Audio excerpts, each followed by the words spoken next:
A major question a lot of people have is what is the best time to start my study abroad process? The answer, based on experience and the opportunity to assist a lot of people, is whenever you are ready.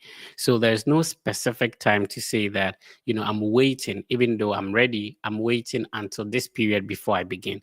In fact, you can begin now. You should have begun yesterday, but it's not too late. You can begin now. A lot of people think that it's too late to study to apply for 2025 academic semester. No, it's not. Every university have separate deadlines. Even within one university, different departments or different programs have separate deadlines. The good thing is that unlike most higher education institutions in Africa, when it comes to studying abroad, universities have more than one admission cycle. So the popular one is the fall semester, which normally begins in August or September. There is a spring semester, it begins in January, and there's also a summer semester as well. And some universities have what we call rolling admission. Now, what it means is that whenever you are ready and think that you can submit your application, the university or program is willing to accept your application for admission. Funding consideration or scholarship consideration may differ from department to department. The most important thing is to check what the department or the university you want to apply for, and then you will know what time you can put in your application. But in terms of beginning, putting your documents together, writing your SOP, talking to your recommenders for them to be ready to recommend you when you are willing to put in the application, you have to start now. Now, in terms of submitting the actual application, it can take you less than 20 minutes. The most important thing is when the system is asking for your resume, is it ready to be uploaded? If the system is asking for your passport, do you have a scan to be uploaded? So when you sit to apply to a university, it doesn't take that much time. What takes time is the document you need to prepare before you put in the actual application. My name is the Fred Effect, and this is the biggest study abroad content platform. Remember what our aim is that a lot of people are already studying at the university you want to apply to. A lot of people are enjoying the scholarships that you aim to get. People are already studying in the countries that you are looking forward to studying at. So it's easier when somebody has already done something and you want to do it. What do? You just ask them. A lot of people are doing it. So my aim on this Study Abroad podcast is to invite people who are already, who have already gone through the process you want to go through, so that they share with us how did they start, how much did they spend on the process? What are some of the challenges that they face? What would be the advice that they will give you so that it makes yours easy? What are the universities they are studying? Sometimes you may never have heard of any of these universities until somebody mentions them. So take a pen and a paper. This is an educational platform, and this is the biggest study abroad content platform. So we are bringing our guest on. I have a host. My host is Miss Hetty. Hi, Miss Hetty. How are you doing? Hi, Fred. I'm doing well. How about you? I'm good. You're looking good. Thank you. So let's have our guest on. So for those meeting Miss Hetty for the first time, kindly introduce yourself and then we get to our guest. Okay, hi everyone. Miss Hetty, and I've been on this study abroad journey also with the help of the Fred Effect channel. And I also have a YouTube channel called Miss Hetty, so don't forget to subscribe. And I'm going to be your co host for today as well. Awesome. You're welcome. You don't need any introduction, but for the thousands of people tuning in, please tell us about yourself and then we get started. Yeah, that's our guest, grad school. Okay. I don't know if you can hear me. Grad school, can you hear me? Yeah, I can. Okay, so a quick introduction to our viewers and we get started. Okay, hello everyone. For those who are aware of my channel, hello fam. It's been a while and I'm happy to be here with Fred. And yeah, that's it. Okay, so we'll just get straight into the session. So, for the person of those who are watching, can you give us a little introduction about your whole study abroad journey, and those who don't know you and are watching for the first time, how it started, and then where you are at the moment, and everything related to that you want to share? All right. So I'm Barikisu. Grad School Cafe is my YouTube channel's name. My study abroad journey started in 2021 at Kansas State University, where I did my master's in journalism. And after finishing my master's at Kansas State, I came to Michigan State for my PhD, and I'm currently in my final year of my PhD. So yeah, I started from Kansas to Michigan, both on full assistantship, and that's how my journey has been. Yeah. Okay. So before we go deep into the whole assistantship and whatnot, let's take you back a bit. What inspired you to start this whole study abroad journey? I think for me, I've always wanted to be a professor, which some people might think, oh, it's just a cliche or something. But I've always wanted to be a professor, so I knew that after my undergrad, I have to do a master's and then a PhD in order to be a professor. And what really inspired me to come to the US for my grad school was I have like younger siblings, and as at the time that I was in my final year of my undergrad, two of my younger siblings were also doing their undergrad. And I think one of the motivating factors for me was I was like, I don't want my dad to have to pay my fees after this undergrad degree in Ghana. Like, I have to be able to secure a scholarship in order so that he can focus on like my other younger siblings because he's done enough for me. So one of the motivating factors, especially for studying abroad, was the scholarship. Like, I didn't want to have to pay fees, even though my parents like were willing to pay for my fees to do my masters in Ghana. I wanted to get like a full scholarship and basically like study for free, whilst also getting like some little coins on the side. So yeah, I think that was the motivating factor. But the bigger factor was I've always wanted to be a professor, and this was the route I had to take. So yeah. Okay, so before we get into the whole PhD program, now let's start with your master's. What program did you study in your undergrad program, and what program did you do in your master's? Are there like any correlations, or you switched fields completely? I actually switched fields. So I did my master's in information studies and psychology, and I did my undergrad. Sorry, I did my undergrad in information studies and psychology in Ghana, and I did my master's in journalism and mass communication. So honestly, it was a completely different field, but I think this is for me. That's why God made me choose this path. Like I love it in communication, so I kind of feel like God chose that path for me. But it's also I took a class in public relations during my undergrad, and I really was interested in public relations after that class. But it was just a minor course within the broader information studies. So when I was thinking of like alternative programs to choose, I thought of like a course that I can like further that public relations that I loved when I took that course in my undergrad. So yeah, Okay, so for your undergrad, if I may ask, which university did you go to? University of Ghana, Okay, the so only university in Ghana. we will argue. We will argue. It's fine. We will argue that first at all. Okay. Okay, so still on the whole master's program, right? Did you have anybody like guide you throughout the process? Did you have to pay somebody? Did you do everything by yourself? The entire process for you, like from applying to getting into the school and then to coming into the US to do your master's program?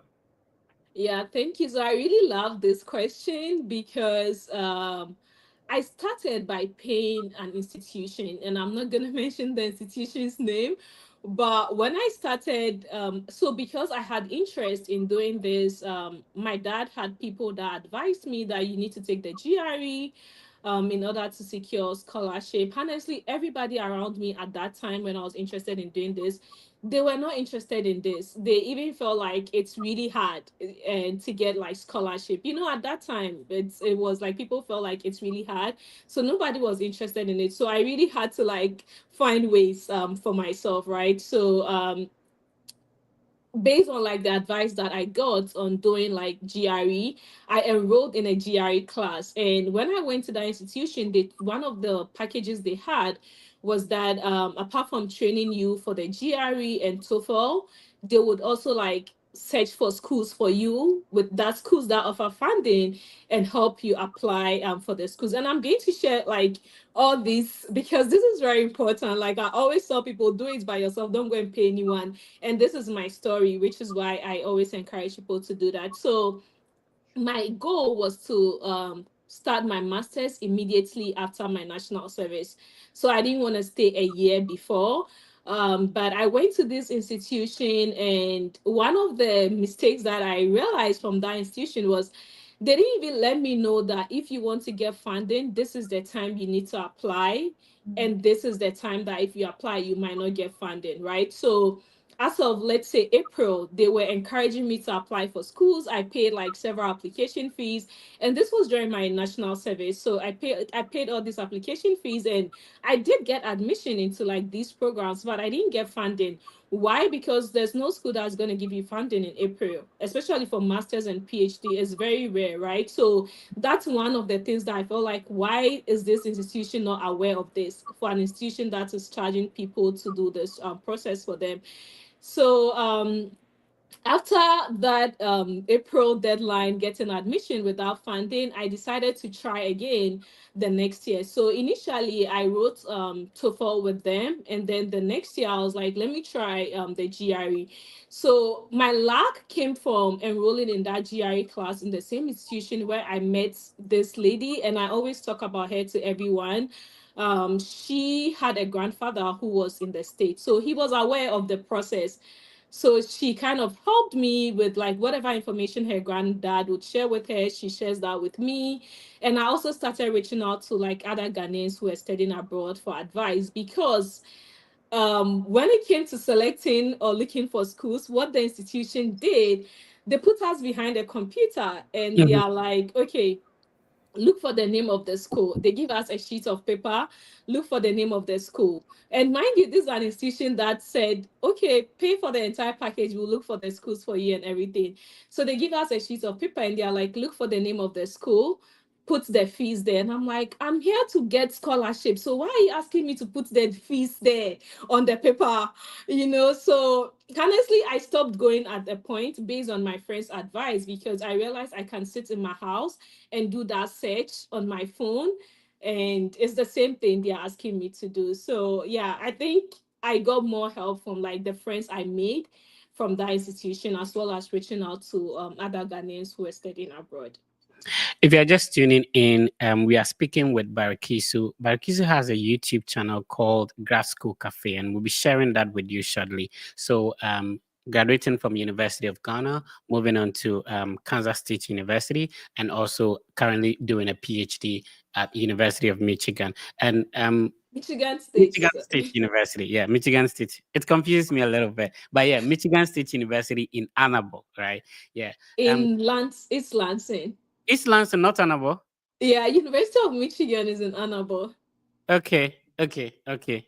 Michigan State University. So she's sharing her experience with us. And the good thing is that when people have been able to go through the process and then they don't gatekeep, they share with us their experience and also how you can also do it. So the YouTube channel is called Grad School Cafe. I'm sure you might have heard of it, about 35,000 subscribers. That means that she has really put in a lot of work and insightful content. So please go to YouTube and search for Grad School Cafe and subscribe.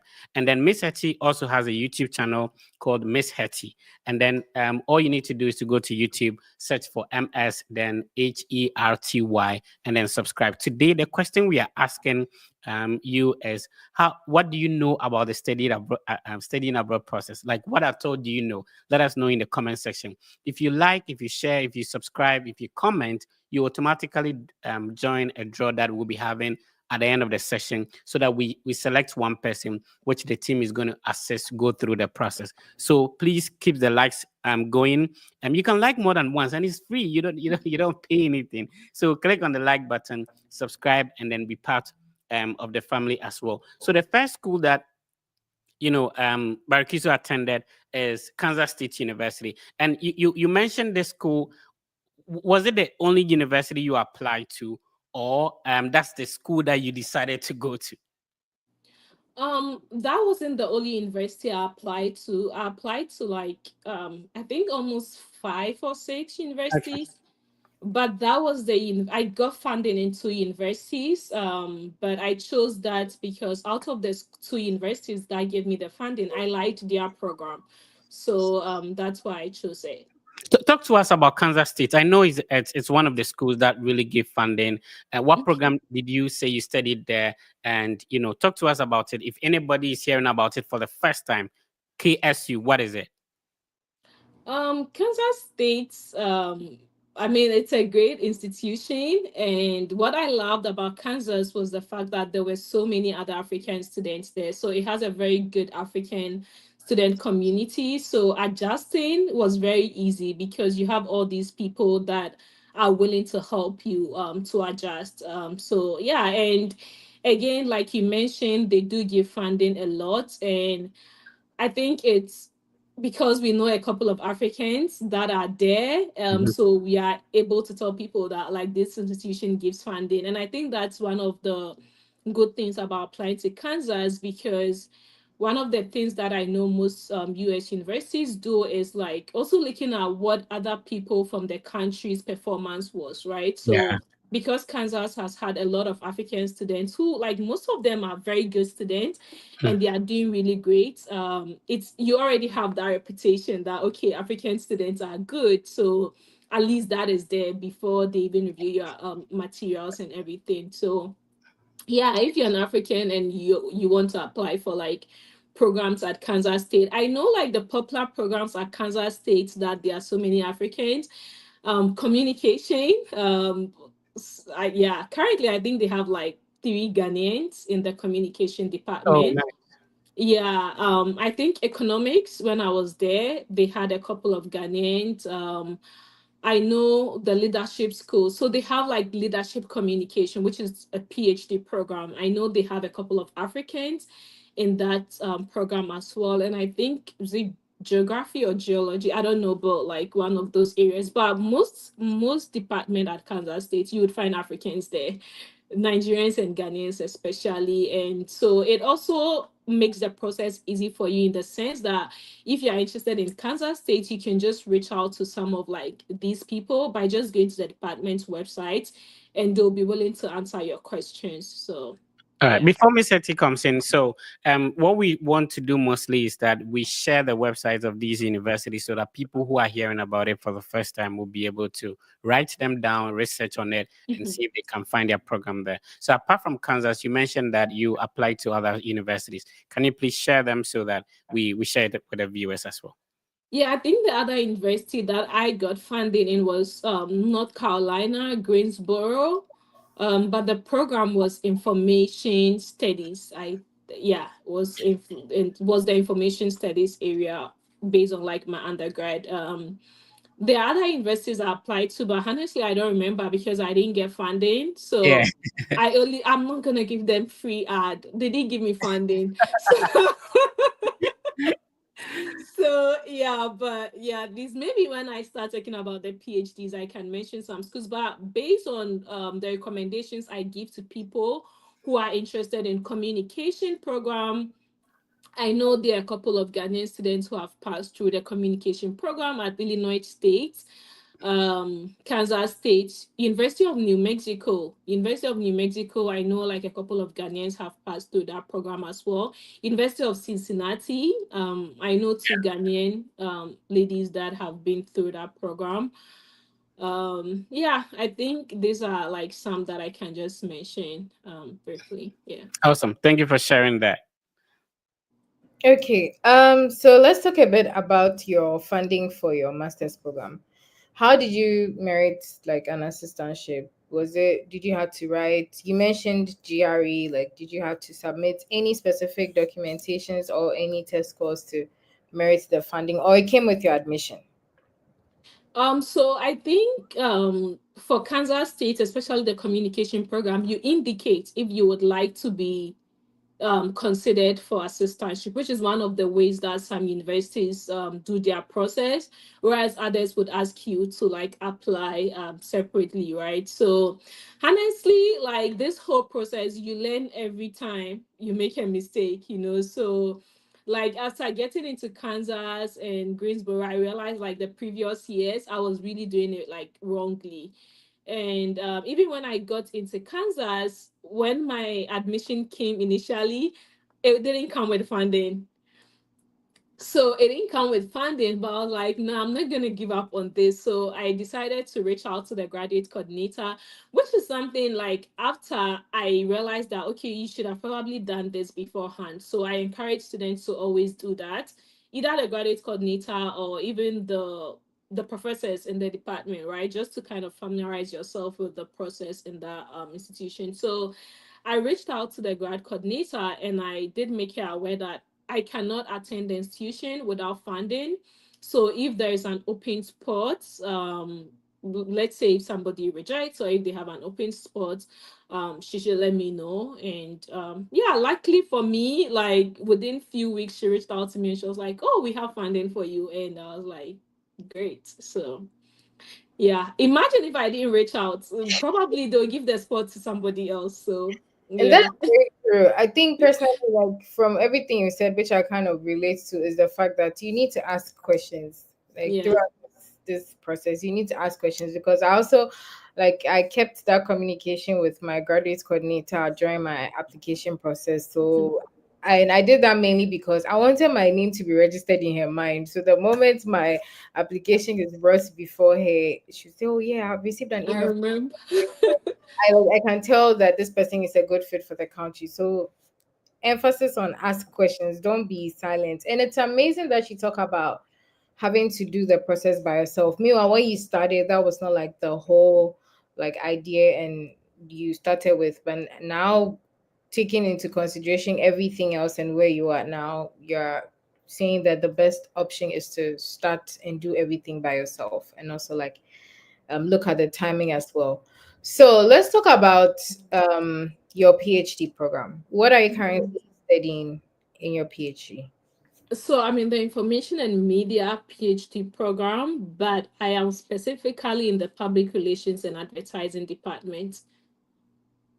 Okay, so transitioning from master's into PhD, did you take a break? Did you just directly go from your master's into your PhD? How was that application process for you?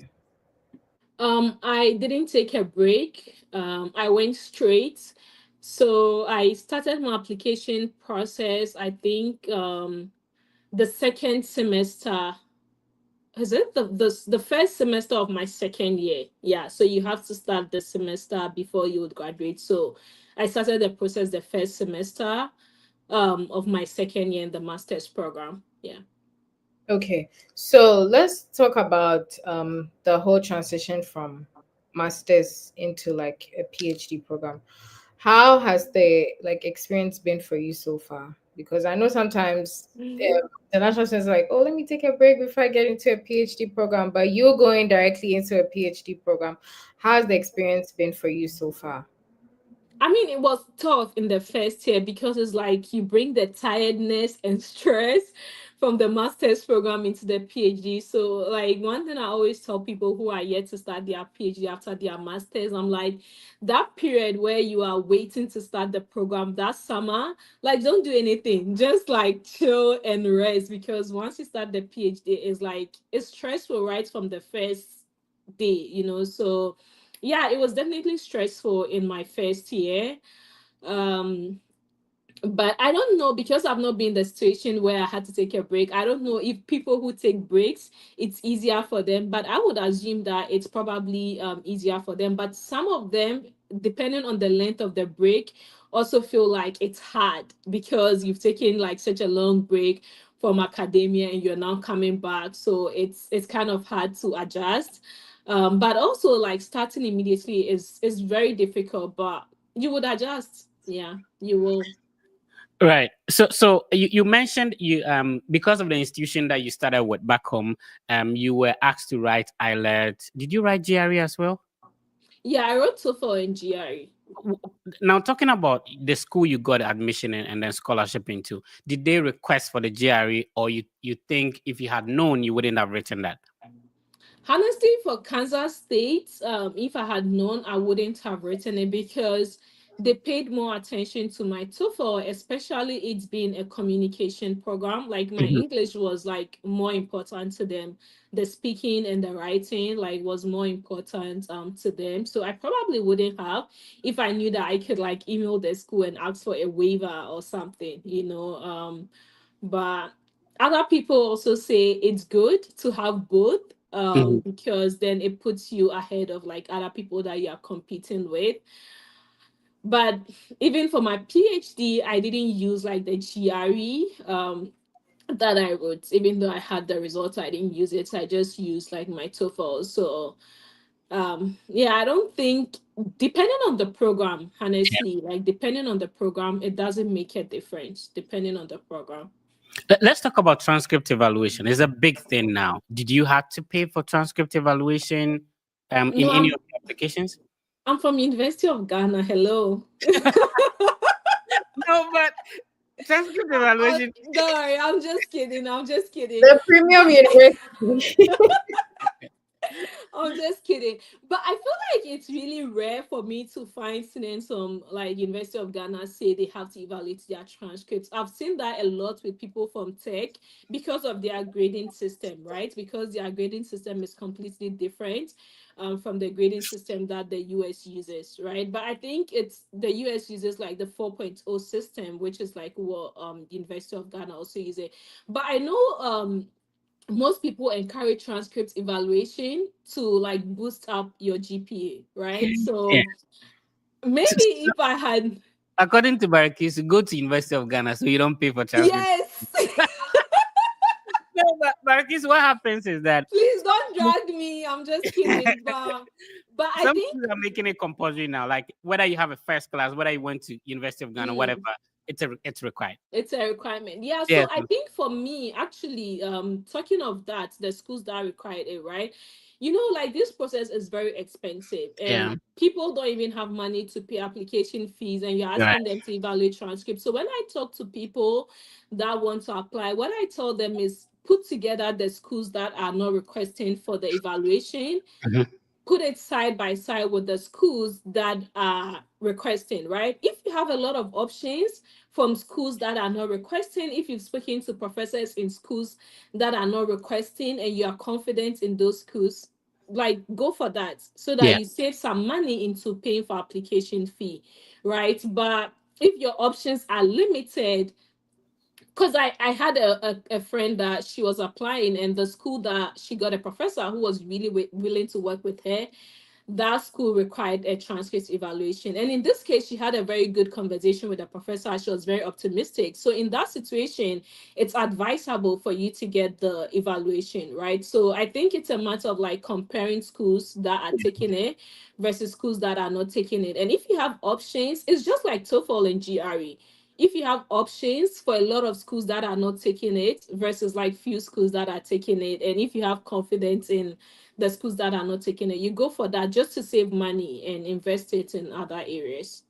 If you're just tuning in, you're welcome. You're not late. Remember that the session will still be live across all the Freddy First social media platforms as well as the Miss Hetty YouTube channel. We are currently streaming live on Miss Hetty's YouTube channel as well. So when you go to the live session, you'll be able to have access to all the podcasts we've had in the past. Now, this is a very educative platform. So we make sure that if you are spending time and your data or internet to watch us, you are benefiting from the ideas and information we are sharing. Anytime you join, try and share to a brother, a sister, a co-worker who intends to study abroad, and this is going to be very beneficial to them. You can ask your questions in the comment section. We'll be reading them, and Barakisu, myself, and Miss Hetty will be responding to them, as well as if you want to join us live in the studio, there's an opportunity to do that. So I've shared the link in the comment section on all our social media platforms. Request will approve you, and then you get to talk to us here. Miss Hetty, let's get going. So, is there a specific reason why you chose to study in the US and not any other country? I think I chose to study in the US because when I started the process, I realized the US had more funding option compared to other countries. And when I say other countries, like one of the countries I really tried applying for schools was in the UK, and hardly was I seeing, oh, like we offer like this assistantship, we offer this scholarship and stuff, right? Like you had to compete for maybe master, I don't know, is it Mastercard, Chevening, and some of all those like general scholarships in order to sometimes even get to do your masters in countries like that. I know Canada, like I knew a couple of people who had funding and scholarships for Canadian institutions, but also with the Canadian institutions, I realized they also go with the scholarships system, not the assistantship system per se, as it is in the US. I don't know if that has changed now. Or if I had limited knowledge about it when I was doing the process. But I think the US was like, you really see it clearly stated, right? It's not like as you go to like some Canadian schools and they're like, oh, we give you 50% scholarship and stuff. I don't know how much I'm supposed to add up. But like with the US, you go to the websites and you see them Yeah. saying that, okay, if you get teaching assistantship, you don't have to pay fees and you get this stipend, and so it's more attractive like to students because you're able to see that, okay, like when I get this, at least I know I'm not paying fees at all, and this is the stipend that I'm getting, which looks attractive when you're in Ghana, but it's a different situation when you're here. But yeah. So talking about stipend, okay, let me take you back a bit to your master's program. Looking at how much you were receiving as stipend for your graduate school, was that like enough for you? And the stipend, was it like when you arrived in the US and then they give you the money, said this is your assistantship, so take your money, or like you had to go through the process before talking about it? And I'm asking this because sometimes people have the notion that, oh, I'm on a full funding, which was my story. Like, let me just personalize it. I thought the moment I arrived, oh, in your bank, open an account, so just put the money in there and like you're good. So let's talk about your assistantship for the master's program and like your stipend, considering the standard of living you had over there. Yeah, I mean, definitely they don't give you the money immediately you arrive, right? Because you have to go through all this process, set up even a bank account, like a US bank account, provide them with the account details before you start getting paid. But I know, like, realistically, a lot of people do get their stipend at least the first month, right? When they start working. And I know most institutions pay bi-weekly and some also pay monthly. In my case, my first pay came after 2 months, I think. So luckily for me, I had something from home to travel with. So maybe you might want to like prepare for like emergency situations like that because of like some of the paperwork and stuff. My stipend delayed. So based on like you don't always, you might not always get it after your first like 2 weeks or like after your first month, and definitely they don't give you the money when everything when you come. Like when you see 20K, you feel like, oh, when I come they're going to give me all the 20K for the year. They'll pay you based on monthly or bi-weekly basis. And whether or not it was enough, I feel like it's never enough even if they give you like more. It's never enough because I think as a student they pay you based on like the standard of living in the school area, and they are not paying you to be rich. I think the mindset we have is like, I want to be rich. And I had a friend that one of the things he always used to tell all of us was that don't see your stipend as a means to get rich. Like it's supposed to help you live comfortably as a student, just to be able to afford good accommodation. At least you can eat and like so, and you can support people like with the little that you have if you have people that you need to support, but it's not going to make you a millionaire or a billionaire. Like you're not going to be rich from the stipend regardless of how much your stipend is. Yeah. I really like that a lot. It's supposed to make your life comfortable. That's true. So like with your assistantship, were you doing a research as were you like a research assistant, were you a teaching assistant, or you were doing administrative work? For my master's, I was a teaching assistant. For my PhD, also, like for the most part, is teaching assistant. But most summers, in the summer, I do like research assistants, like for some professors. But my stipend, my employment throughout has been like TA-ship. Yeah. Oh, okay, that's interesting. So let's talk about your assistantship now in the PhD program. Okay. Mm-hmm. Let's talk about your assistantship now in the PhD program. How would you like do the comparison in terms of standard of living and what you were getting in your master's program and what you're receiving now? Yeah, so like I I mentioned, like this question. I'm interested in this one. yeah, so like I mentioned, I feel like when you come, definitely it's better. Like my life now is better because I was so broke as a master's student. I, I was like, it was bad, but it's definitely better now. But again, you're still not gonna be rich, right? But I think is better, in the sense that even with the PhD, outside of the stipend, they have so many other supports for you to go and present your conferences. Like when I was doing my masters, to get like support for conference funding was really hard. And I talked to some of my colleagues now doing their masters, and they highlight the same problems, but I've not had to like get worried about my PhD travel funding. And it might be also because of my department, because my department really supports like our conference travel and everything. So in that sense, I feel like I'm not broke. At least I can travel to go and present my research. And also my PhD stipend is higher than like my master's stipend. But at the end of the day, the cost of living in my master's program states is different from the cost of living here where I'm doing my PhD program. So you will still not be very rich, but like you will be okay. And I think I'm very okay. I was talking to a friend who is doing her master's today, and she was complaining about like the little stipend and everything. And I did tell her like it will get better. Like I feel like it's better now. I'm not Yeah. gonna lie, it's really better now that I'm doing my PhD compared to when I was doing my master's. It's better. Yeah. But Let's talk about the stipend. So approximately how much are we looking at in the master's degree program? Was it, did you say monthly or bi-weekly? bi-weekly. Okay, so approximately how much were you taking in a month? So my master's yearly stipend was 12,000. So Oh, you do okay. the calculation. Yeah. All right. So yeah. Yeah, so if And you're looking at eight months in a semester, then divided by eight, and then how much are we looking at in a PhD? Is it also monthly or bi-weekly? Remember, we changed states, right? it's From also standard. bi-weekly. It's also Okay. bi-weekly, but my PhD stipend is like it's high. It's way higher Yeah. than that 12K, like significant gap. Yeah. So we are So looking at like 16,000, 20,000 a year. yeah, that range. Oh, awesome. All right. So let's give shout outs to people who are tuning in. A lot of people are crashing on you and Miss Hetty. This is a medium in Kahu. Anyway. All right. So shout outs to Manuel. You post a question, we will be looking at it. Shout outs to Jim. Jim, you're watching us on YouTube as well. Dominic, shout outs to you. You're watching us on YouTube. Benjamin Dunzo. I don't know if I got the name right. Forgive me if I got it wrong. So shout outs to Benjamin watching us on YouTube as well. And then Amos. Amos is also tuning in on YouTube. Nicholas Bafama. Thank you for tuning in. Nicholas Danso is watching us on YouTube as well.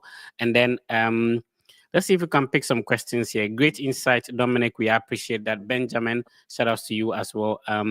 So Courage is saying that I have gained admission. I think my face is covered. Okay. Yeah, let's do it this way. So, okay. Hi, Fred and team. I have gained admission into the University of Utah, great university, by the way, to pursue a master's program in finance, but with no indication of any scholarship. Please, what do you suggest? So, Barikisu mentioned that her admission did not automatically come with a scholarship. She had to reach out to the admission, the director of the program. Please do that. Also, I've made a whole YouTube video exploring various avenues you can take advantage of when you get admission without a scholarship. I posted it like 2 years ago. It has about close to 100,000 views. Check that video out. That's what I'm showing on the screen, and it's going to be helpful to you. So congrats on your admission, bro. Okay, Prince is crashing on Miss Hetty, by the way. A shout out to you, Prince. If you need Miss Hetty's number, I can give it to you. Anyway, shout outs to Benjamin watching us all the way in the UK. Shout outs to you, Benjamin, watching us on YouTube. Asana is asking a good question. Are there ways SHS can get admission for a 4-year college to do nursing? What do you say to that? I don't really talk much about the undergrad area because I really like to talk about things that I have like more knowledge in that area. um, I know there are a lot of undergrads who come here for their program. At Michigan State, we have so many undergrad students. Like most of them, I think, are from Opokuwari, and they are in like engineering programs, computer science, and other programs here. And I know they all went through YAF Ghana. Um, and the Ghana has like this undergrad program, right, where they mentor senior high school students, and I've seen their student like being very successful. So mostly when people come to me, I just tell them to like explore the opportunities with the Ghana. But it's possible, like a lot of people come here for their undergrad. It doesn't matter the program, it's possible to come here for your undergrad. And I know you have to write the SAT. You can go through the process by yourself, but you definitely need to write the SAT, and maybe nursing might have other like test scores that you need to write, but probably Fred can touch up more on that Yeah, aspect. yeah, yeah. I'm glad you mentioned Yav Ghana, and shout outs to Yav Ghana. They've been doing an amazing job. I spoke to one of their the founder, and he's an amazing guy. I think he's in Princeton or so. So Mhm. Yav Ghana is doing a great job. Thank you for bringing that up. So my sister, it's possible for you to come study your undergrad here. Get your documents together. There are a lot of universities that you can apply for, and that would help you. Okay. Let's see if we can still pick some comments. Very educative. Tilly Online. Is it Tilla Online? Okay, thank you for tuning in. I'm trying to see if we can pick up some questions and respond to them. Flora Addison, thank you for tuning in on YouTube. Watching from Miss Etty's YouTube channel. That's great. Um, that's good conversation. I'm learning new things, and that's the intention, that we bring very informative ideas to you as well. All right. Um, did you have to apply for assistantship at Kansas, and why did you switch to Michigan State? So, do you want to respond? I think you've responded to this, but do you want to clarify? Yeah, I didn't apply for assistantship at Kansas State per se, but I did indicate that I'm interested in being considered for assistantship. So what I was mentioning earlier is for some departments, when you're applying for the program, they'll ask you to indicate if you would like to be considered for assistantship, and there's no separate application for the assistantship. But with some programs, they would ask you to fill out a different application form for the assistantship, or to answer some questions. So you really need to know, when you go to the website, you need to know if you have to fill out a separate application form, or if you have to just indicate during the process. And if that is not clear, just reach out to the school for clarification. I switched to Michigan State because one, the program at Kansas State doesn't have a PhD program, and two, I wanted like a change of like environment. Like I wanted to go to a new place, and most importantly, Michigan State has a very good communication program. So I wanted like that upgrade. So yeah. Yeah. So to make it clear, she actually graduated from Kansas and then now moved to. So it Yeah, doesn't. I didn't switch per se. Yeah, so she moved to a different school for a PhD program. Let's see if we have. Okay, so Emmanuel is asking, how do you contact Fred? So it's only one platform. Instagram, we have about 20,000 followers. It's a verified account. That's the only means you can get in touch with the Fred Effect team. Um, Yaya is saying, I always look forward to your videos. They bring so much positivity to my life. We appreciate that, Yaya, for tuning in and also spending time with us. Benjamin is saying, wow, are you admiring Barakisu and Miss Hetty? That's why you're saying, wow, or what? I'm somebody's wife though, so Okay. Anyway, so okay, so let's move on. I think Miss Hetty can take over. Oh my god. Okay. So I think she said something that kind of stuck with me. Like usually international students, when they're moving from a graduate, like a master's program, into a PhD, they tend to look at change of environment, change of serene, because PhD is quite long. So if you've already been in a place for 2 years, you're like, oh, let me explore and see how other places are. But I'm interested in asking, like, why Michigan though? Because I presume that's not the only school you applied to, right?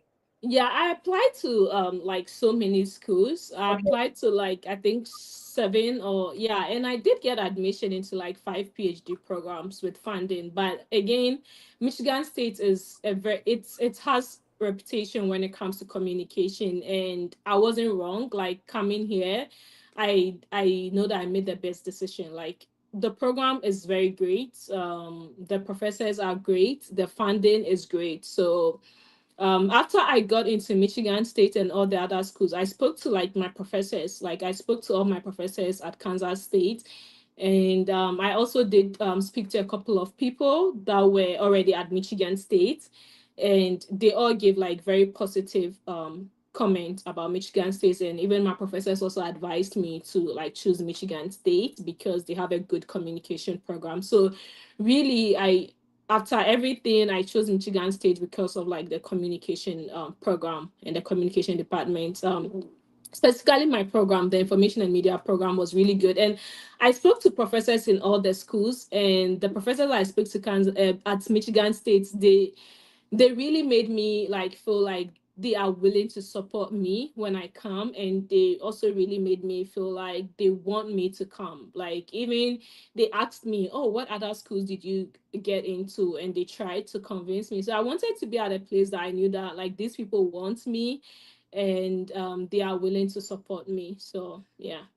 So So, let's talk about the schools you applied to for your PhD program. You said you applied to a number of schools. Do you mind like mentioning the schools that? And it's interesting that you say you had funding in all those schools. That's like huge. So I'm sure Yeah, it was a yeah, very tough decision, but I mean, eventually you knew what you wanted and what you were looking for at the end of the program. yeah. You made a decision. So let's talk about the schools that you applied to for your PhD program. Yeah, so I applied to Texas Tech, and I think they also have master's programs. So, like, if you're interested in communication, you can look into Texas Tech program. I applied to University of Iowa.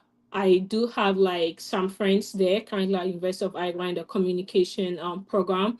I applied to University of Kansas, which is different from Kansas State, by the so way. So, I would want to share, the website so that people who are watching us will be able to write them down. So if you could kindly take your time. So you mentioned Texas Tech University. yeah. Texas Tech is located in Lubbock. I have a couple of friends there. Very great university. You mentioned another university. Kindly repeat that. University of Iowa. Oh, okay. I drove through University of Iowa. It's a great school. I love it, and I love the way Isn't it their too colors. cold? Isn't it too cold over there? In, Yeah, in this Iowa, Mm-hmm. Yeah, Iowa is also cold. yeah. So there's the website of University of Iowa. So if you're listening to us, these are universities people have applied, gain admission into. Take a pen and a paper, be writing them down. When we are done, go to their website, research, and then find out the program you want to apply to, and then you can, go ahead with your application. You mentioned another name. Which school is it? University of Kansas. University of Kansas. Oh, what's the difference though? I mean, Kansas State, I guess, is the state school. Then Yeah. I don't know university, and they are like, yeah, they are even at different places, even though they are all in Kansas. So yeah, where I attended is KSU. This one is KU. Yeah. So I know KU, University of Kansas is located in Lawrence, in Kansas. Yeah, yeah, it's in Lawrence, And then Kansas State is located in which city? Manhattan, Kansas. Manhattan. Okay, that's awesome. Yeah. Which other university? I applied to North Carolina, Chapel Hill. Okay, so it's a one-man production. So give me some time to figure it out. North That's Carolina, Chapel fine. Hill. Okay, yeah, I think I get it. So North Carolina, as the name implies, is located in a city called Chapel Hill. Shout outs to my brother Kingsford Onyina. If you've not subscribed to Kingsford Onyina YouTube channel, please subscribe to it. That's where he is. Very great university. Do you have more to share?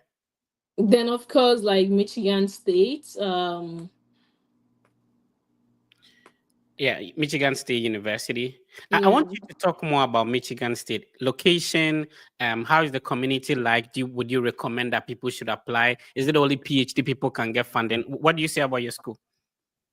Michigan State is great. Honestly, I even tell people if I should get a job at Michigan State, regardless of where I'll go to, I'll quickly come back here. Like, Yeah, except for the code, like the code is terrible. It's really terrible. I'm not gonna lie to you, but it's a very supportive institution. Like they support their students very well. And again, I'm still going to mention my department. Specifically, my department is very supportive of their students. Um, the good thing about Michigan State is they have like an African Studies Center, and not Mhm. just like a building that is not vibrant. The African Studies Center here is really vibrant.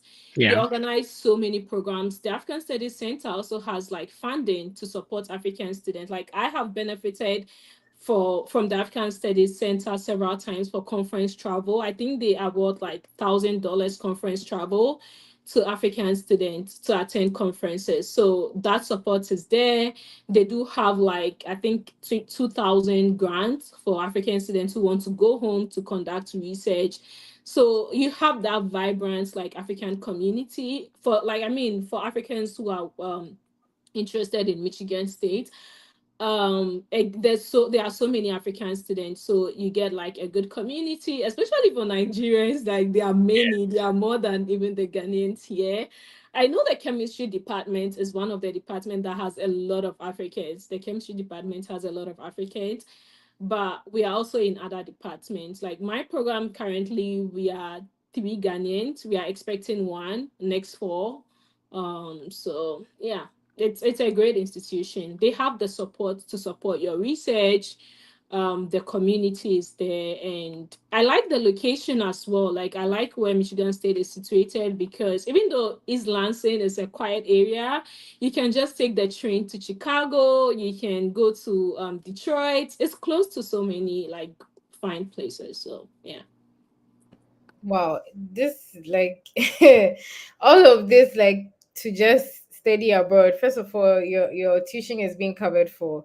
Second of all, to you're being paid to study, and then at the end of the day, too, you're also getting money to go conduct your research and also go for conferences. So, what is preventing you from studying abroad? It's doable. People are doing this. People have gained admission to the schools with fully funded scholarship. That means that everybody is willing and capable of doing it. I'm curious to ask. I know it's been like a while back, but do you happen to remember your visa interview?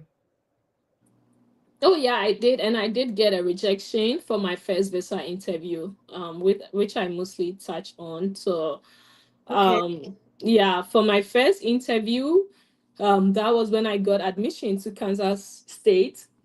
When I went for my first interview, I was rejected, and I went, I think, weeks later, and I got approved. So I basically had like a week after my visa approval to report to school, and thankfully I was able to like report in time. But yeah. So let's Thank let's let's talk on that a bit, okay? Because sometimes people have like similar situations where they go for their visa interview, they get denied, but then they go again with the same school and all. So you went to the same Kansas State University, same program, same funding. Yeah. You had an assistantship. Hmm. And was your did your I-20 have like a zero deficit, no balance, or you had like a deficit that you had to pay out of pocket? I think I did have a deficit, but Okay. the thing is, I never changed any of the documents that I took for my first interview. So sometimes what I tell people is I feel like it's my feeling. You can't really predict why you get rejected for a visa. You can only like just say okay, maybe this there isn't, right? So I felt like for my first one it probably was I wasn't confident during the interview, and that's because that was my second time going to that space right. The first time was for a visit when I was in my final year at the University of Ghana, and I didn't get it, so I think I took that fear again when I was going for my interview for the assistantship, forgetting that it's a different kind of like visa, it's a different kind of interview, it's a different situation altogether. So I felt like it was more of a confidence issue.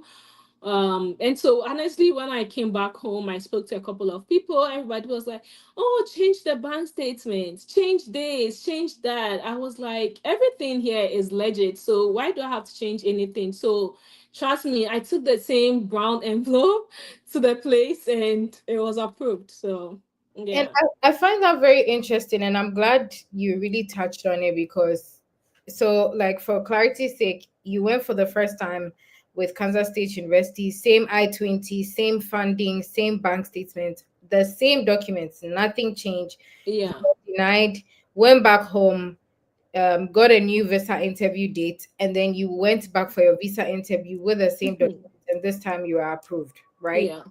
Right. Mhm.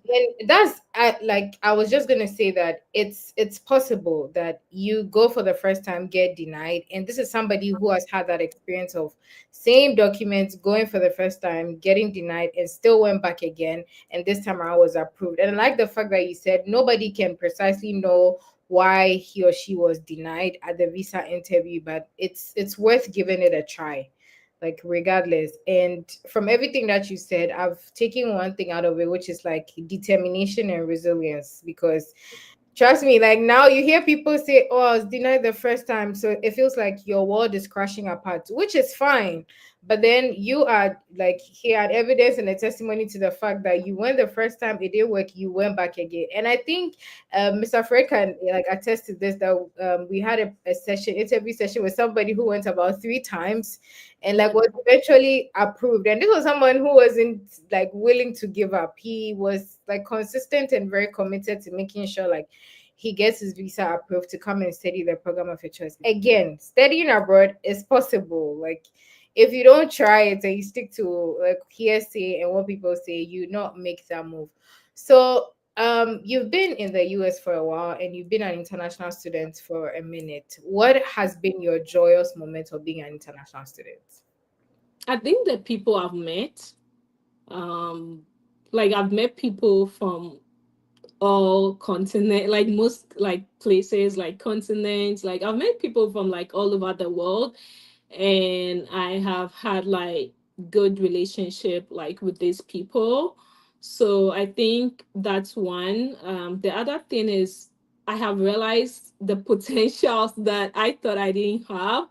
I've realized that I have like so much potential in me. So I think, but the most joyous part is like really like meeting people from all these part of the world, and most especially even like meeting Africans from like other African countries that yeah you've heard of, but you don't know how the people are Yeah. and everything, and you meet them and you're like, oh, like we share all these like common things, like these are our differences.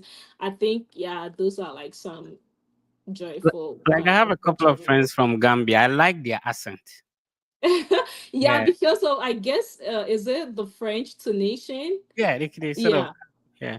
So I wanted to know, like, in terms of your interview, was it the same semester? So, for example, if somebody's coming like fall 2025, which is starting in August, you went for the interview within that same time period and went for the second one the same period, or you had to defer and go for the interview again.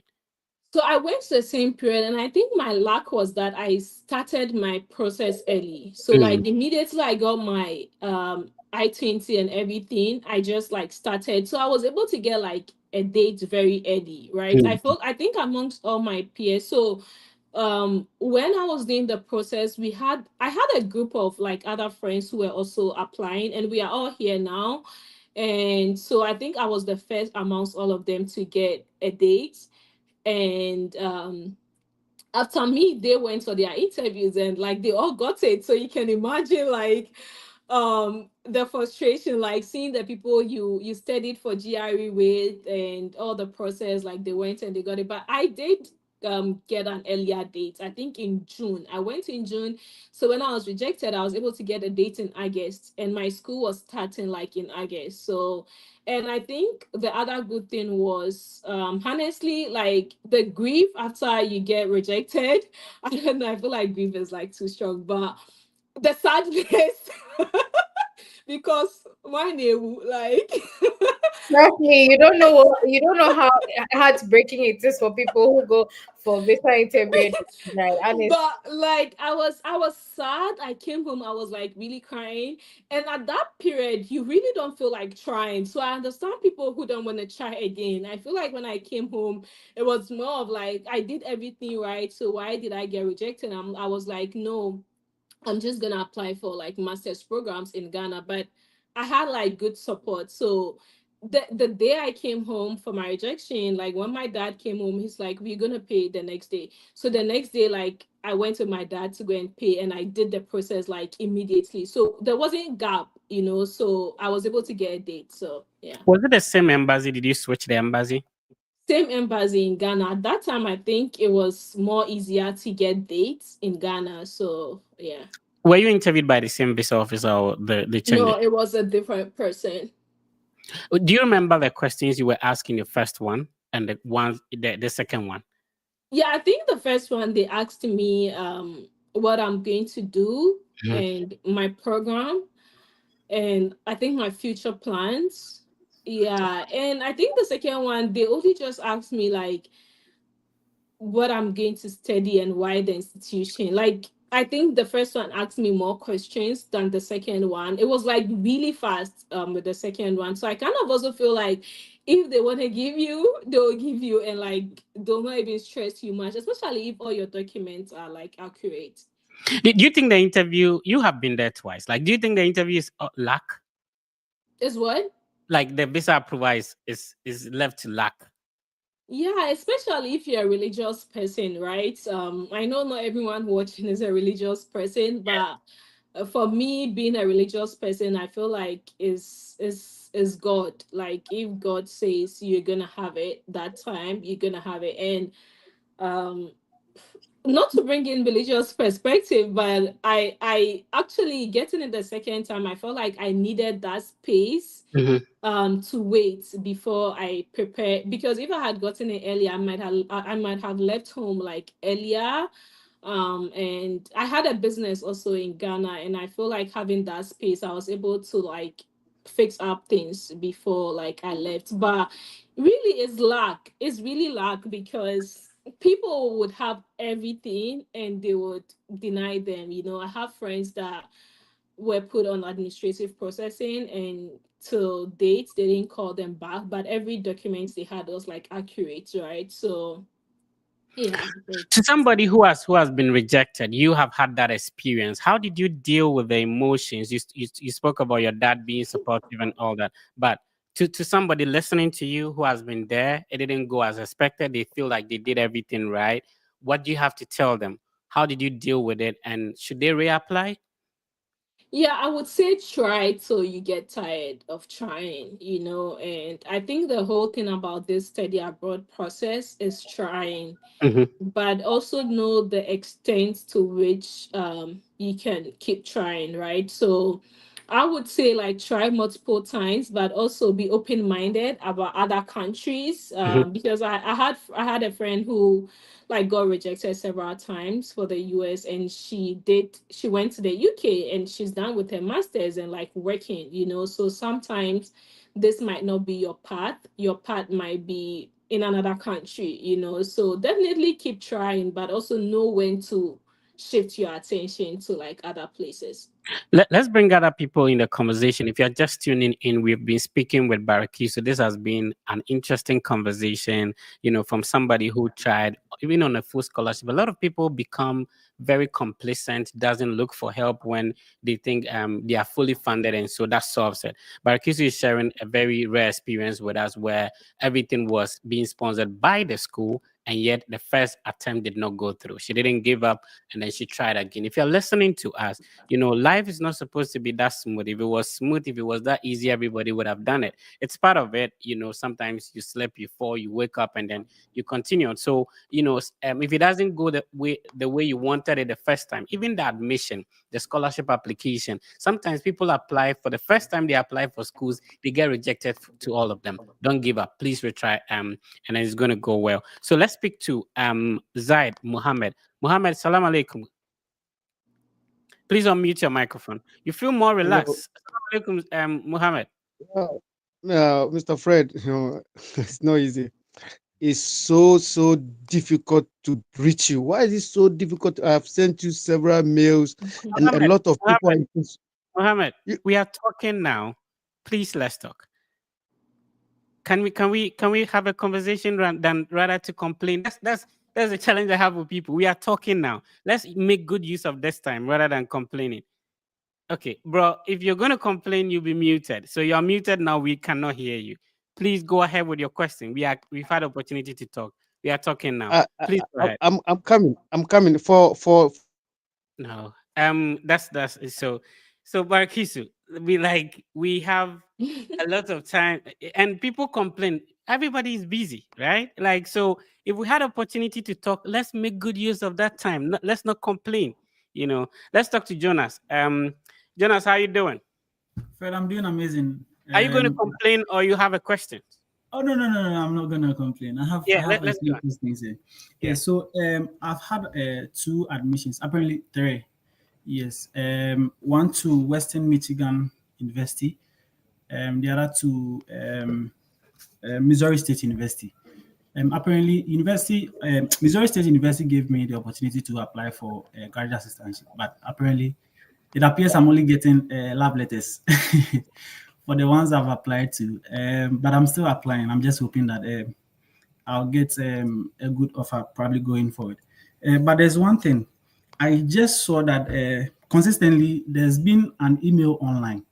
The email is the Fred Effect Team at gmail.com, which people are using. That's a fake email. I mean, there are a lot of people impersonating the Fred Effect brand. So we are not on Telegram. We don't respond to messages on any other platform except our verified. So we don't have an email out there that people can reach us. No, we only respond to messages via our verified Instagram handle. So if you're not communicating with us via Instagram, any other platform, it's not. People are impersonating them. We are doing our best. So please help us. Don't fall prey to some of these scams. I know there are some, WhatsApp numbers out there, which is a foreign number. Please, we do not put our numbers out there. You can only reach us via our verified Instagram handle, which have like more than 20,000 followers. I really appreciate for you for bringing that up, Jonas. All right, thank you so much, Fred. So I'm just hoping, just wanted to find out, is there anything else I can do differently just to get a good funding for these schools? Because Western Michigan, for instance, gave me a graduate research grant. It's not an assistantship. It was a graduate research grant of, I think, $3,750. And when I made the inquiry, it was not an assistantship. It was just a grant just to support the department for a research work. And the cost of tuition was around 33,000. And I don't know if there's something such I should do. I mean, we are in a very tough time now. Like, a lot of schools have had to cut down on their funding, right? So it might not be that, and sometimes that's the thing. I feel like sometimes when people do not get funding and assistantship, they tend to feel like they probably did something wrong, which is sometimes the case, but sometimes it's also because the school does not have enough funding, right, to give to all the students that they probably want. So maybe you did everything right. It's just probably the school doesn't have funding. If you did everything right, what I would say is probably target more schools. I don't know if it's just these 2 schools you apply to. One of the things also with this whole process is it's a game of numbers. The more you apply, the higher your chances of like getting into one. Some apply for just one and they get into it, but if you have the time and opportunity, there are schools that you can reach out to request for application fee waiver. So if, for instance, the application fee is something that's limiting you for applying to several schools, you might want to like start early, like start the process early, like way earlier than most people would start. Maybe like earlier in the summer, reach out to a lot of schools, request for application fee waiver so that you can apply to more schools, because currently there's a lot of like funding issue in the US. So maybe you did everything right, but that's what I can say. Like, target more schools, start the application very early. If you didn't like speak to people in the program, probably try speaking to people in the program. And yeah. Okay, thank you so much, Fred. What did you say the name of the school is, bro? How many schools do you have admission into? Okay, so I have admission to Western Michigan University. Mm-hmm. I have admission into Missouri State University. Mm-hmm. And then there's another one, what's the name? St. Louis University. But that they are requesting for a tuition deposit of $1,000. Okay, so you have admissions in these 3 yes, universities, yes, but none of they don't come with the funding that you're expecting, right? Exactly. And these are for fall semester. What program is it? So for Missouri State University, I've been admitted into the MBA program. Okay. Yes, and then for Western Michigan, I've been admitted into the MS Finance, Okay. and then for St. Louis, I was admitted into the Master of Financial Economics. Okay, so there are Yeah. some assistantship opportunities at Western Michigan that I would Okay. want you to take a look at. If you are able to send me an Instagram message right now, I'll send you the Okay. link.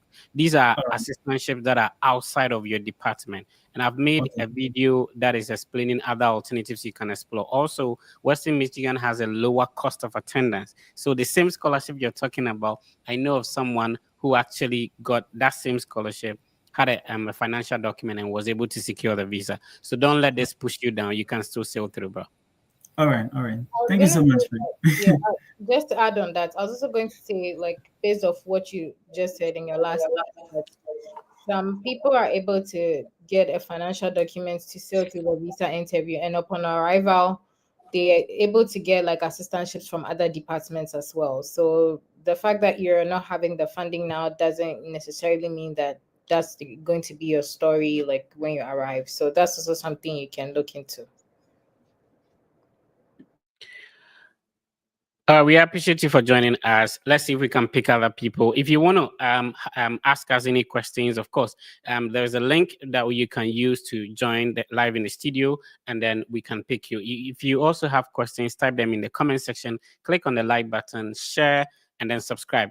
Follow if you're watching us on YouTube, Instagram, and then also on TikTok. Hello, TikTok family. All right. So we are moving on, Barakisu. So if you were supposed to start this whole process again, like if you're supposed to talk to young Barakisu going through this whole process, what would you have done differently? You're muted. Your microphone is muted. Oh, honestly, I don't know. I really feel like the path has been. I've had like rejections here and there, Hmm. and I I don't know. I feel like what I would tell people who are interested in this kind of thing, is like reach out to people, like talk to people. Information is very important. Like all you need to like succeed, especially on this journey, is information, right? So like finding out the people that can provide you with the accurate information is very helpful. And I think I'm lucky to have had that. And that's because I constantly put myself in that situation where I can network and reach out to people, especially like a lot of Africans that I have seen who are like probably ahead of me. Even when you start the PhD, when you are interested in jobs, you need to talk to people who have gone through like the job process and everything, right? And talking to people and getting the right information is what would help you. So for me, I think that has helped me, getting the right information, getting the right support. So yeah, just Uh, that, if I could talk to like my younger self, all what I'll say is like just keep reaching out to people and like getting the right information, I guess. Having to go for the interview twice, would you be able to tell somebody who wants to start the process, they want to study the same communication you studied, how much do you think you invested in the process? I'm not talking about flight ticket and all that, like, writing TOEFL, writing GRE, application fees, applying to like 5 schools and all that. Like, would you be able to estimate how much did you put into the process? That's why I'm like I count myself lucky, Mhm. because as I mentioned earlier, I already knew that this was the path I wanted to take. I already knew that I wanted to go through the grad school journey, and my parents were interested in what I wanted to do after my undergrad. So, honestly, when I finished my undergrad, my dad was like, "This is what I have put down for you to use Oh, okay. for the Should have entire process." we should have had the same that kind of dad, right? So yeah, unfortunately, I lost my dad last year, Oh, January. sorry. So yeah, but I had a very supportive, like I had support. I had very good support. I just had to like take money from that bank account to pay for my GRE, take money from that bank account to pay for my application fees. So my journey is definitely different from other people's Oh, so there journey was a whole bank account set up to help you. Oh in the wow! process. So In this life, you yeah. get two parents. Oh. So Who do you want to say yeah. thank you to? May your dad so rest in peace. But who do you want to say thank you to? For helping you go through the process. Yeah, my parents, like my parents were very supportive.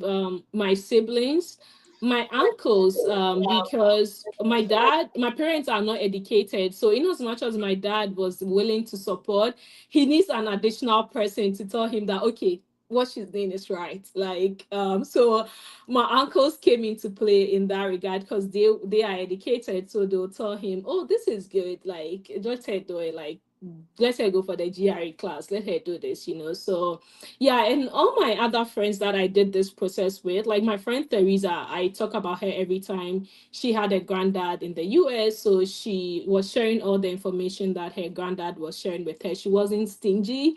Shout out She to shared, Teresa, by the way. That's the kind of friends we need. yeah, she shared everything.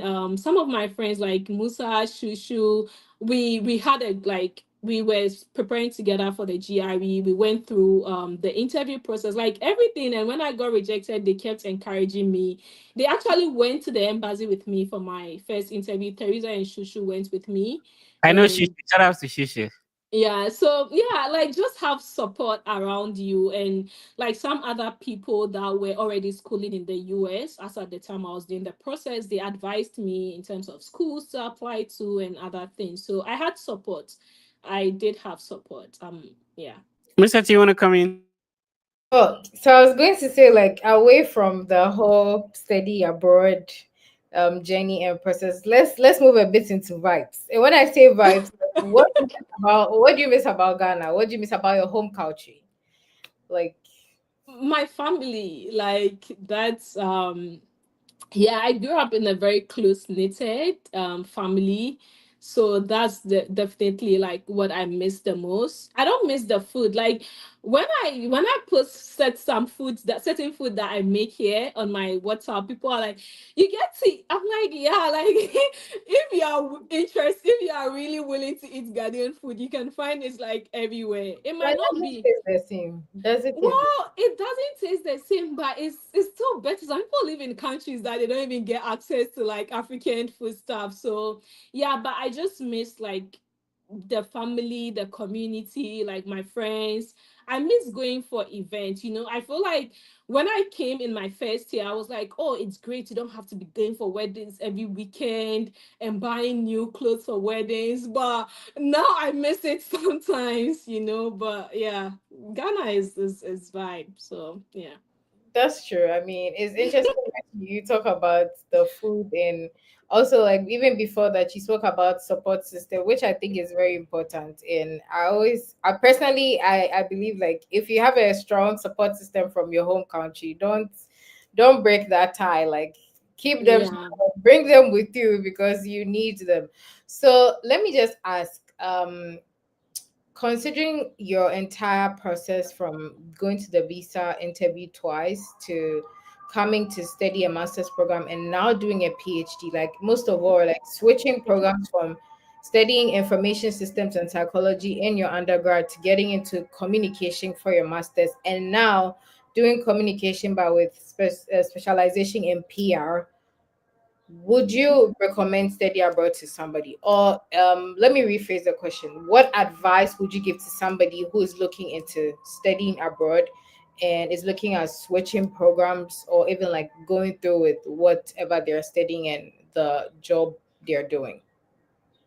Yeah, I think it's doable. But also what I have seen mostly is even when people switch, there's a little bit of connection, So even though I did information studies, like I said, I took like public relations classes and some other classes that might be a little bit like it's not connected to like journalism or mass comm in any way, but probably the reading style, like they are all like reading, like heavily reading like courses and stuff. So what I have seen, I think most people, even when they switch, there's a little bit of connection with what they did in the past, right? So even in terms of research, my research hasn't changed, even though I'm in PR. My research hasn't changed. My research interest in Kansas was on health communication, and I am still doing that research in health communication now. Just that I'm looking at it from a PR perspective instead of like a journalism perspective. So yeah, like the sometimes the switch shouldn't be too broad, and if the switch is going to be broad, you need to ask yourself if you can really do it. And the other thing about studying abroad is I honestly it's hard, you know. I feel like we don't really talk about how hard it is in terms of like just leaving your country as a student and coming here. We've seen like international students go through a lot of mental stress due to studying abroad and everything. So especially because some of us come with the mindset that I'm coming to make money, you know, so that financial strain is also kind of like a burden on you and has some effect on you. So I tell people who have very good jobs back home who are not like interested in academia that you don't have to do it if you don't want to, right? Especially if you are seeing it as an escape from like poverty. Maybe in the long run you might get a you graduate, you get a good job, but also people graduate and they don't get good jobs and everything. So if you have a very good and well-paying job back home, really that's all you need. Even if you come here for your masters and phd, your long-term goal is to like get a very good and like well-paying job. So if you are not interested in a master's and phd, like you need to weigh those options, because people sometimes come and they regret like leaving the good jobs and the good money they were making back home just to come for this life. But it's all dependent on you and what you really want. I really like what you just said. Like I think that that is something people need to take into consideration, that you need to find your why for wanting to study abroad. And if you find yourself in a place, personally for me, I feel like, oh, it's going to be like one of my biggest thing had to do with finding my root, my roots after national service and all of that, and some self-reflection to know like, oh, I actually want to pursue my education in this field. So if you find your why, that would actually be your drive to seeing this process to come to a successful end. And just like you said, if you have a very good paying job in your home country and you're good, like you have a roof over your head, the job is paying well, it's something you love, and you're good with that, like yeah, obviously you should also look at that route too. And honestly, I've learned so much from today's session, and most importantly, what I've learned is ask questions, which is something that I think transcends through every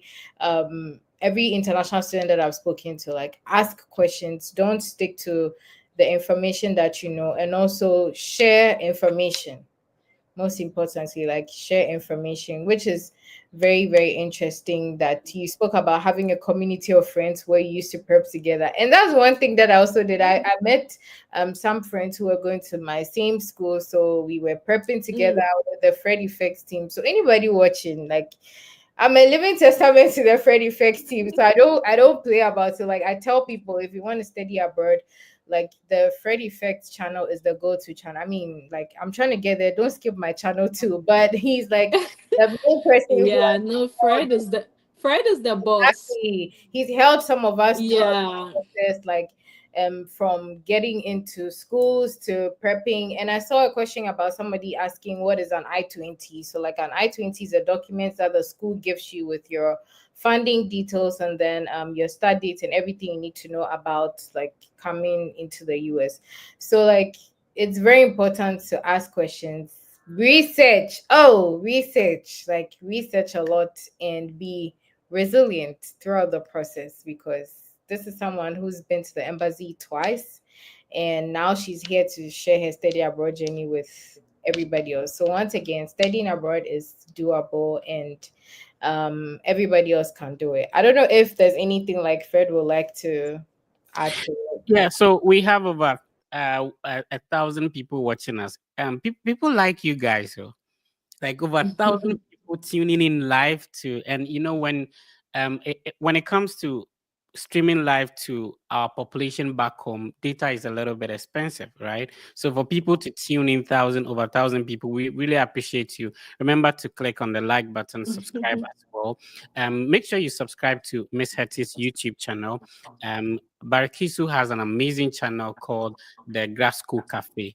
I like the colors and everything, and the glasses and the spectacles and everything. So please subscribe to Grasco Cafe, GRAD, then SCH, then you add cafe to it, and subscribe to about 35,000 subscribers as well. She said on a little break. Do you want to talk about it? Why haven't we seen you uploading? Honestly, so I think I started January 20th, and I mean, if people are watching that on my channel, I said I would touch more on that like after I get back. But I took a break, I think, towards the end of early January 2024. I started the year like, oh, I'm gonna be so consistent. And then yeah, I lost my dad that year. And from everything I've said, you know that like my dad is like a big part of Yeah. me. He's like my biggest cheerleader and my role model and everything. So that was like very, very hard on me. So I just couldn't get myself to come back from that situation and like come back on YouTube. And after like school got busy, like I had to write my comms, so many milestones that I had to like achieve. And by the grace of God, like I've achieved so many milestones. So I can't wait till I graduate. I'm hoping I graduate this summer, and Yeah. then I'll come back big on my YouTube channel. So yeah, and thanks to Fred, like Fred really encouraged me to make my YouTube channel this big. Like, I remember he called me and he was like, "You have so many like good and interesting content. Like, why are you not getting so many views?" And I'm like, "I don't know." And he shared all the tips. So Fred is a very like kind person who is always like willing to share. He shared so many tips that helped my channel, and my channel has also helped me in my academic Yeah. career, which again, when I come back, I'll talk more about that. It's not just about like sharing, it's also helped me in my CV in so many ways. So thank you, Fred. Yeah, thank you. Awesome. So somebody was asking, and I am surprised. Shout out to you, Lexis, very great guy. He was asking about communication and getting funding. But interestingly, almost everybody I know, including beautiful ladies on the platform that is doing communication, had full funding. I do not know of anybody studying communication without funding. I don't know if you guys want to touch on that. I think what I'd say about this is the communication program has a lot of undergrads, right? They have a lot of undergrads, and most of the departments are big. So with the teaching assistantship, they want people who can teach, right? So then they would have enough funding. I was very shocked to hear recently from one of my friends here at Michigan State that the chemistry department admits 100 plus students with funding. And I was like, Wow. chemistry, how? And so they told me that there's a like a lot of undergrad population in the chemistry department, and they have so many classes, like so many Mhm. classes, so they need people to teach. So she was actually telling me this year they reduced their admission because of like the whole funding issue, but still they admitted like 50. And I was very surprised because hardly will you hear like science programs admitting that many students, but the Yeah. chemistry department here is so huge, and they have so many undergrads that they need graduate teaching assistants to teach, especially the first year. So I think sometimes that's the contributing factor, but I don't know if Hetty would like to add more on that. Yeah, and I mean, before I go on that, like, this is one of the reasons why you should subscribe to the Fred Effect channel, because like free information right now. So if you're looking into getting into the chemistry program at Michigan. at Michigan State University, just know that funding is not an issue. Just prepare your documents and then you are good to go. So, speaking about the question on is there enough funding for communications? Personally, I did a master's in communications studies at Southern Illinois University, Carbondale. I had a full funding, zero deficits.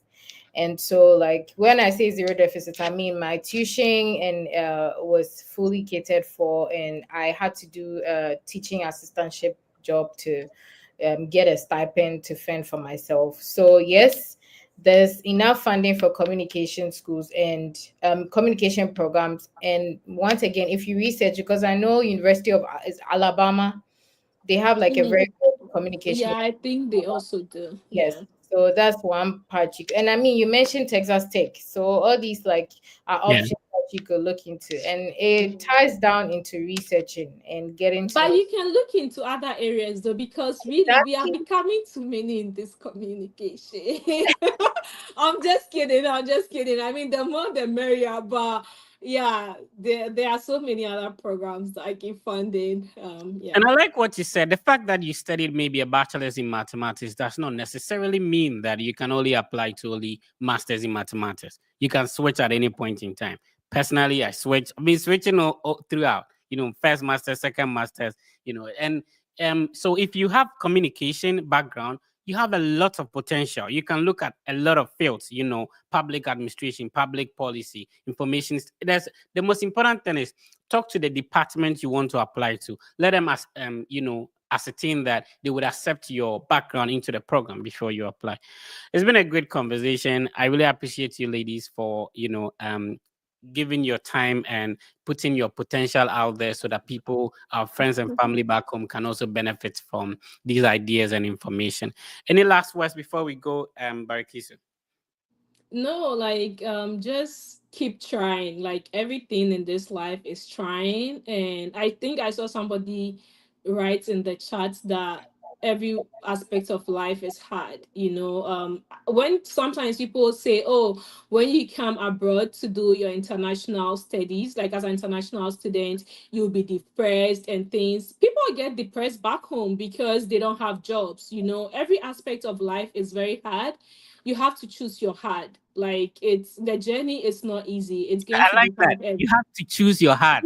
yeah, you have to choose if you want to be unemployed and depressed, or you want to be doing something that like when you look back you'll be like, okay, I didn't waste all these years, but it was still like difficult and hard. And just keep trying. Even when you come to grad school, there you still have to apply for grants, fellowships. It's all a matter of like trying. You only get something when you try. So yeah. And thank you so much, Fred. Thank you No, also, you're Hetty. dropping code too. You only get something when you try. You have to choose your heart. I like it. I love Yeah. it when I have like conversations with brilliant minds like yourself and Miss Hetty. I really appreciate the conversation. And it's good to be sandwiched by two beautiful ladies, right? Yeah, awesome. Okay, so Gasco, what we do every week is that we try to select one person who will be mentored by the team, right? So we have what we call a draw, and then based on the comment, like, and subscription, we select one person to be mentored. So we're having the draw. Let's see who gets selected. Also, do I have to mention? No, it will be automatic. It's based on the Oh, comment. okay. Oh, Okay. cool. How do I mention this name, Miss Hetty? Ofochu Zoto. I'm sorry if I butchered your name, but I tried. Okay. So congrats, you are the winner for today, Ofusu Zoto. If you just joined and you're wondering how do I get selected, when you join the live session, you just have to comment. Normally we post a question and then you answer the question in the comment section. Or if you do have a question for our guest, you just post it. You click on the like button, you subscribe or follow, and then you automatically stand a chance of being selected at the end of the week. So next week we'll be selecting another person. If you were not selected today, no problem. Next week is there. So it's been a great conversation. Thank you so much for coming through Grasco Cafe. Thank you so much, Fred, for having me. It's like you always find a way to bring me back to YouTube, and yeah, I appreciate it. And yeah, I can't wait to get back to YouTube. And Your nice your meeting you, Miss potential is Hetty, and huge. thank you It's too. amazing. All right, Yeah. awesome. Miss Eti, your final words to our viewers today, and we close for today. I would say I think I would end with what Grad School Cafe said, that everything is hard, so choose your heart. Yeah. Choose your heart, but most importantly, know your why for wanting to study abroad, and trust you me, that will be like your motivation to the very end. And most importantly, don't forget to subscribe to my YouTube channel. Thank you. Yeah. So go to YouTube, search for Miss Hetty, subscribe. Go to YouTube, search for Grad School Cafe. So you're not going to spell everything in full. It's GRAD for grad, and then you add SCH. Everything is written together, and then you add CAFE to it, and then you subscribe to it. Thank you so much, Miss Hetty. All right, so it's been a great and amazing conversation to try and give you the information you need to go through the process. Imagine that the three of us on this session are from the same country you are from. We are all from the same continent, and we happen to be able to go through the process to apply to universities, and now we are studying. So you can also do it. Understand that if the Fred Effect, if Miss Hetty, if Gasco Cafe, Barkis was able to do it, you can also do it. Remember, the Fred Effect team has a collaboration with Argo Visa. Argo Visa is a team of former visa officers. Now, what they do is that they can, review your application for visa, notwithstanding what category of visa you're applying for. So what I say all the time is that, getting admission, scholarship, or it's a little bit of a process you need to go through. Now, the final process you need to go through is to get your visa approved. Argo Visa would help you prepare you for your visa interview. These are a team of former visa officers who have been working, and then they have been approving and denying visas. So they know what it takes. They know what questions to expect. They know the responses you are supposed to give so that you get your visa approved. Use the link I'm sharing on the screen to schedule a conversation with the Argo Visa team, and they'll be able to assist you go through your visa successfully. So whatever category, whether it be an immigrant, if you've won a DV lottery and you're preparing for the visa interview, talk to a former visa officer before you you go for the interview at the embassy. My name has been The Fred Effect, and this is the biggest study abroad content platform. I would encourage you to always be positive and know that everything will be fine. I'll see you next week. Please take care of yourself and be good.